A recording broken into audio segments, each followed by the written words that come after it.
Alright, welcome back to another web development video where I show you how to make modern websites using HTML5, CSS3, and a little bit of JavaScript usually.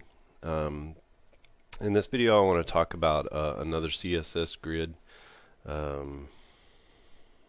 guess it's a capability, and that is to be able to overlap grid elements. This is actually pretty easy. It's not very difficult once you get the concept of beginning lines and ending lines and being able to place elements directly on the grid. So this is not just laying the elements out like in an automatic flow. This is taking them out of the flow and then positioning them where you want to inside of the grid. So let's set up our HTML and we'll just have our grid, and then we'll have some grid items. Sorry. And we'll just do that. We'll have a few different grid items here. Excuse me. And let's just go ahead and save that. And what I want to do is I want to just use some images. That way it's super easy for us to see the overlap. And I like to go to source.unsplash.com, and this just allows you to embed Unsplash photos just kind of with a real low-level API. The really easy way is to just grab this link right here. I like to go a little farther down to here with a search term. And what this does is it does the searches Unsplash. It gives you a specific size image, and then it allows you to search by keyword. So you can add as many of those comma separated keywords as you want. I'm just going to come in here and I'm going to say image, and then the source is equal to that URL. And what I'm going to do is just kind of make these different, so you can see that it's showing up here on the right side. And actually, let's just go ahead and do multiples of these. We'll set those so nature, bears, let's say bear, and moose, and sky, and mountain. Let's do that. So now we have all of our images here, and they're coming in from Unsplash. Right now the images are are fully 1600 by 900 pixels. So we'll fix that with the CSS. And this is all we need really for our grid structure. So let's go in, let's just add an image, just make them all a width of 100%, which will bring them all into the size of your viewport, right? So they'll take up 100% of the container space, and the container right now is the grid item, and the grid item is taking up 100% of its available space. So let's set our grid. We have 5 items, so let's just let's actually add 6. That way we can make a nice even grid. And not mountains, but let's say trees. So just so that every time it refreshes, it doesn't refresh with all the same images. If you did random for these, then it would do all the same images. So our grid is going to be display grid. And then because we have 6 items, let's just do like a 3 across grid. You could also do 2 up. And so we say grid, template, columns, and we'll just use the repeat function. So repeat 3, 1 FR, and then that should give us 3 across. We'll do auto for the like just the default for the rows. I'm happy with the way that the rows are being laid out. And let's just do a grid gap of 2 rem, which is a little bit more in between. Actually, let's just do 1. Okay, so we have our grid, and what we want to do is we want to be able to have some of these images take up more space. So let's say we want this image here to go from here all the way down over here. And the way that we do that is we can do a couple things. We can either name each of these with a specific class. So you could call this grid item 1, grid item 2, etc. Or you can use the nth-child selector and just say grid item, and then in SAS what we do is we put the ampersand.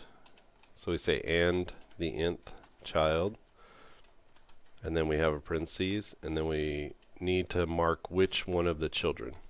So each of these is an nth child. This is number 1, 2, 3, 4, 5, 6. It's not 0 based, so it starts with 1. So this one is nth child 1, 2, 3, 4, 5, 6. And so we come in here, and let's say we want to use this sand dune one. So 1, 2, 3, 4, 5. So we would say nth child 5.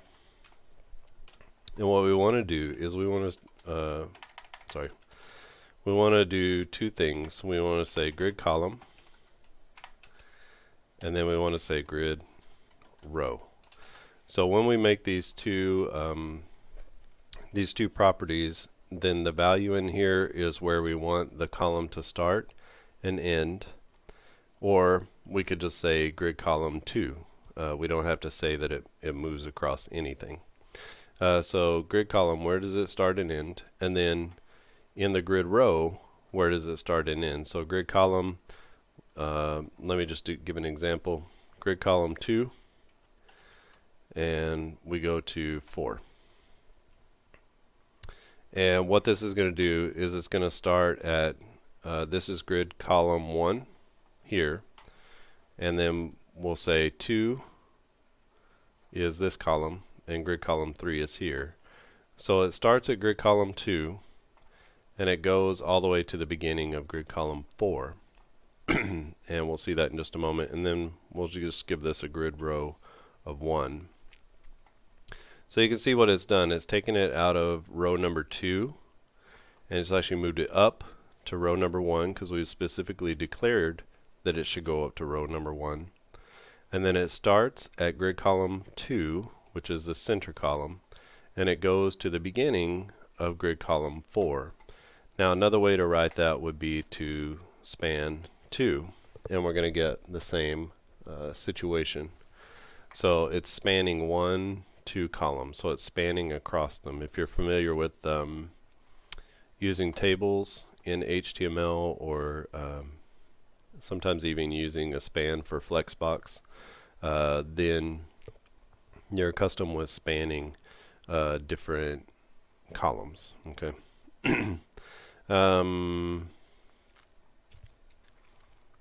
Might even be able to, let's see, maybe it works with -1 too. Let's see. Yeah. So when you do this -1, it means take up all of the available space from this first point, and then take up all of the rest of the space in the column. Because you could technically span 3, and then it would affect the full layout. So when you do the span, you have to really excuse me, you have to know how many columns are left to be able to span all of them. If you just make this -1, then it will just automatically span all of the rest of the columns from this point, whatever point you started. Okay, so that if you had this as 1, then it takes up all of the available columns. It starts in column 1, and it takes up all of the rest of the columns. So that's one way that you can create just kind of a full width item inside of your grid. But we're going to do this where we start at 2, and then we're going to say go to 4. So we'll just do it that way. So essentially this means start at grid line 2, which is this line. So this is grid line column, grid column line 1, line 2, line 3, and line 4. So we have 4 lines, and then it starts at line 2 and it ends at line 4. Okay. And then we have grid row lines of 1, 2, 3, and 4 also. And then this is going to start at grid line 1. We could actually make this go to grid line 3. And then it changes things, so it spans essentially 2 rows here. You see it, so it starts at grid row 1. It goes across number 2, and then it stops at number 3. You see that? We can also take, you see how we get a little funky space here? That happens with all of the image, anytime you put an image tag into the HTML. So you could just call this display block, and then it should get rid of that space a little bit. Okay. So it spans from grid row 1 to grid row 3, and that's only for this child item here. Now, I told you that in this video we're going to do overlapping elements. So one thing that we could do is we need to figure out, let's see, this is sky, so this is 1, 2, 3, 4, grid item 4 is the sky, and what we want to do is say and nth-child 4. So we're also going to call that grid column and grid row. And what we want it to do is we want this picture to overlap here and take up this space here. Okay, so let's see if we can do that. So we're going to say it needs to start at grid column 1, and it needs to go to grid column 2, 3. So we say 1, 3, and then we need it to be in grid row 2. So we put it in grid row 2, and you see that because this one here is number 5 and this one is number 4, in the source order this mountain one comes afterwards. So when it comes afterward, that means that it has a higher z index. So when you're talking about z index, this is x, this is y, and this is z. So z has to do with the depth of the picture and things stacking on top of each other. So because this one is, it renders the page down this way, and the newest items get placed on top, that means that number 5, picture number 5, is actually in front of or on top of picture number 4. So we have this kind of weird overlapping. We're going backwards a little bit, but we have kind of a weird overlapping here because this is the first one that we placed, and this is the second one. But you can see that inside of our grid, we actually have overlapping elements. And if you wanted to pull this space up, then all you have to do is you have to make this one go from grid row line 2 to grid row line 4, and it'll now push this down, and it should push another image up in here because this image should be able to fit into this space. So I think it'll push the bears up into the space because it automatically lays things out according to the number of the item here. So the next available item that will flow would be the bear. So we have nature, and then we've interrupted the flow with these two, and so the next available space should take on the next available flow item. And so we just do 2, and then it goes down to grid row 4, and so you can see that it pushes and makes available this space here. It actually creates a whole new row down here as well, because we haven't declared, you know, how big our rows should be. So everything that doesn't have a specific declaration of go from this grid line to this grid line, or be in this column, or start here and end here, everything else will just flow naturally on the page. So you can actually pull some of these elements out and create featured images. so that featured images take up a specific amount of space inside of your grid, and then everything else will kind of reflow around that. You could get fancy and you could add like a drop shadow image to this one. You can change the order of these by changing their Z index.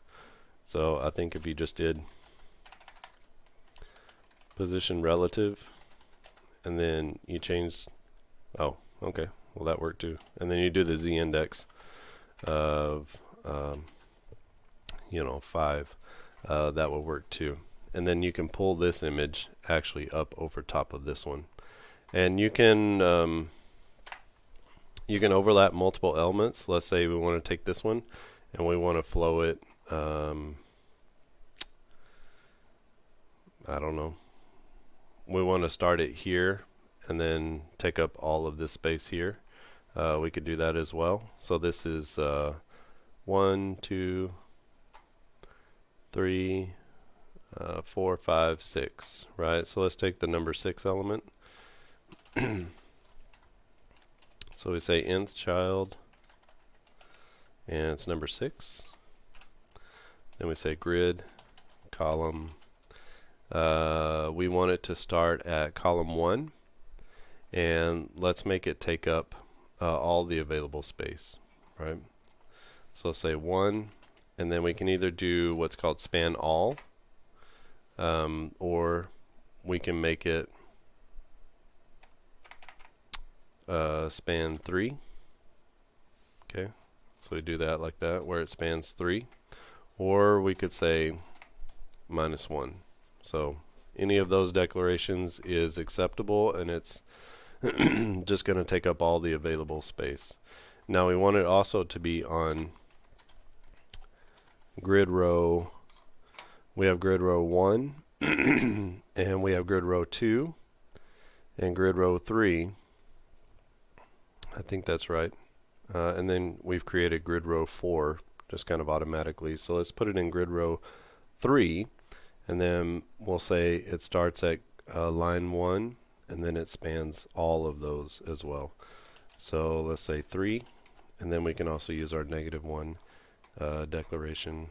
Let's see if that works. Grid row 3, 2, 4. Well,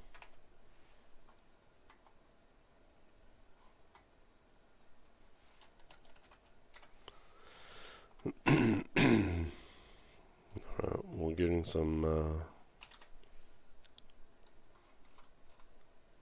funky configurations here. Let's say -1. Did I misspell something?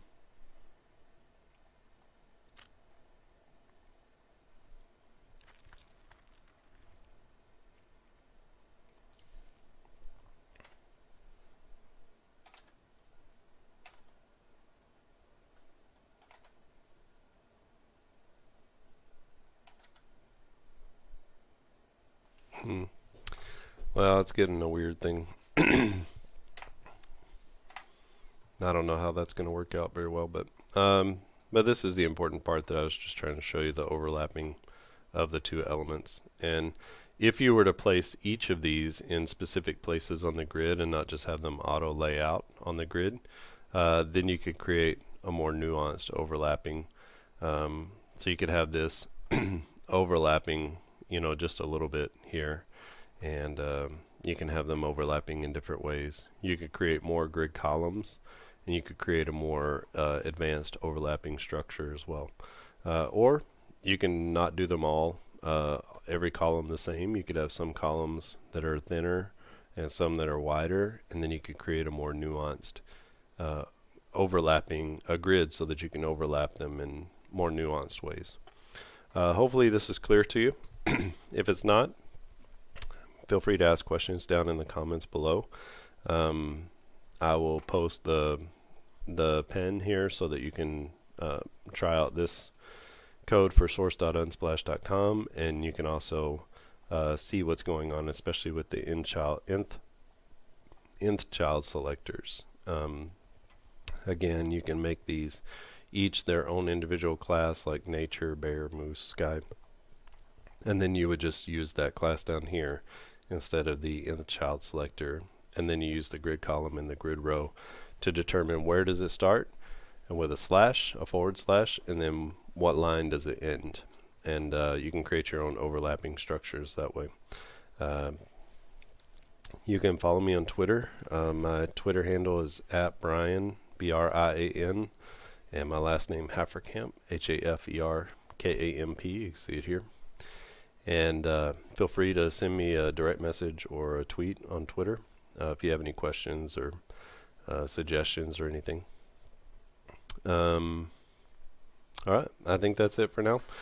Thanks for watching, and I'll see you next time.